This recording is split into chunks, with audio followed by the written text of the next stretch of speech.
Le verdict est attendu en début d'après-midi ce jeudi. Yannick Louende-Botelho risque la prison à perpétuité pour le meurtre de la jeune Marion. Le procès s'est achevé ce matin. Il aura attendu le dernier jour du procès pour s'exprimer. Yannick Louende-Botelho a pris la parole ce matin. Dans un discours très décousu, il a retracé succinctement son parcours et évoqué ses voix qu'il entend depuis des années. L'accusé a également eu un mot pour la famille de la victime. Il a déclaré « Je ne voulais pas tuer Marion particulièrement, ça aurait pu tomber sur n'importe qui ». Une prise de parole qui pourrait aider les jurés à décider de la responsabilité pénale ou non de l'accusé. Une responsabilité qui, encore hier soir, ne faisait aucun doute pour l'avocat de la famille de la victime. Nous avons tous les points et tout ce qu'il faut pour que sa responsabilité soit reconnue. Tout. Et en 4 ans et demi de suivi de ce dossier, je n'ai pas un seul jour douté de la responsabilité pénale de M. Louende-Botelho. Il est responsable du calvaire qu'il a fait vivre à Marion. Les Choco BN, fabriqués dans cette usine de Vertou, vont-ils bientôt changer de propriétaire? C'est en tout cas ce qu'assure le Figaro ce mercredi.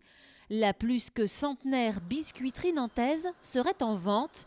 La maison mère, United Biscuits, souhaiterait la céder pour 20 à 30 millions d'euros. Le journal assure que le principal candidat à ce rachat est le Hollandais Continental Bakeries. C'est un bâtiment tout en verre à 2 pas de la Cité des Congrès à Nantes. Le Crédit Mutuel de Loire-Atlantique s'est offert un nouveau siège social ultra moderne. À 2 pas de la Cité des Congrès, le nouveau siège du Crédit Mutuel ne passe pas inaperçu. Il a fallu 3 ans de travaux, 50 millions d'euros hors taxes pour faire aboutir ce chantier très particulier. Particulier, notamment parce qu'on est à proximité immédiate de la Loire, donc le bâtiment est les pieds dans l'eau. Donc il a fallu, quand on a construit le parking pendant quasiment 1 an et demi, donc la moitié du temps du chantier, il a fallu pomper l'eau de la Loire en permanence, qui arrivait jusque dans le chantier, pour pouvoir réaliser les travaux en béton. Particulier aussi grâce à ces panneaux de verre qui s'ouvrent et se ferment tout au long de la journée en fonction des saisons, comme des tournesols. On anime dans un premier temps au lever du soleil le matin la façade est et puis ensuite on anime la façade sud et on tourne, cette gestion se tourne au fur et à mesure de la journée et on finit par l'animation de la façade ouest en après-midi. Ce qui en fait un bâtiment basse consommation et haute qualité environnementale. Et la localisation n'a pas été choisie au hasard. En accord avec les élus de l'agglomération, le siège donne un cachet supplémentaire à l'entrée sud de Nantes. On répond aussi à une demande de la métropole d'avoir un bâtiment avec une signature à cette entrée sud de Nantes qui a des flux relativement importants. Donc pour nous c'était intéressant d'être au cœur de Nantes et puis pour eux ça permettait aussi d'avoir un bâtiment qui marquait l'entrée de Nantes. Donc je pense que chacun y a trouvé son avantage. Des conditions avantageuses également pour le personnel du Crédit Mutuel et de ses filiales comme le CIC installé juste à côté. Au total, cela représente 1450 salariés.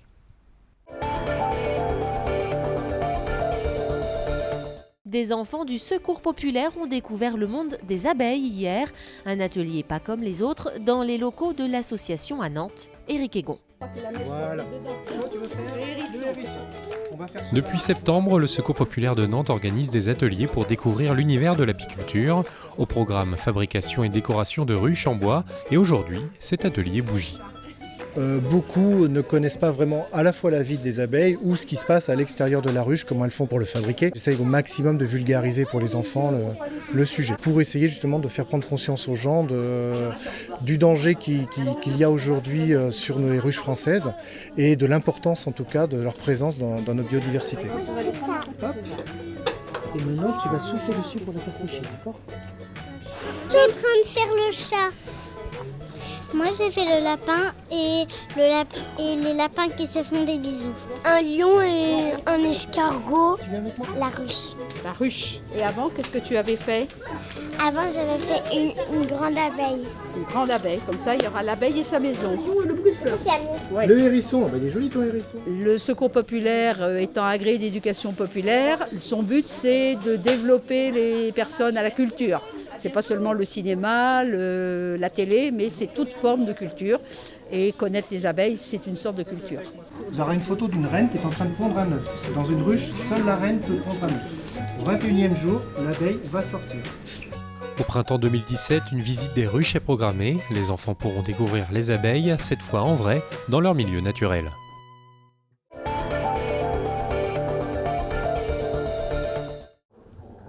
Petit pays, c'est le premier livre de Gaël Faye, salué par les critiques et récompensé par le prix du premier roman. L'auteur était hier à Nantes pour présenter son ouvrage au public. C'est un encouragement, une chance absolue de pouvoir, sur un premier roman, trouver des lecteurs et des lectrices. Et donc, ça donne forcément envie de continuer, d'écrire, que ce soit des romans, des chansons, continuer d'aller à la rencontre des autres. Parce que je pense qu'on crée quand même pour ça. Même si on peut créer pour soi, mais je crois qu'on crée aussi pour rencontrer d'autres sensibilités.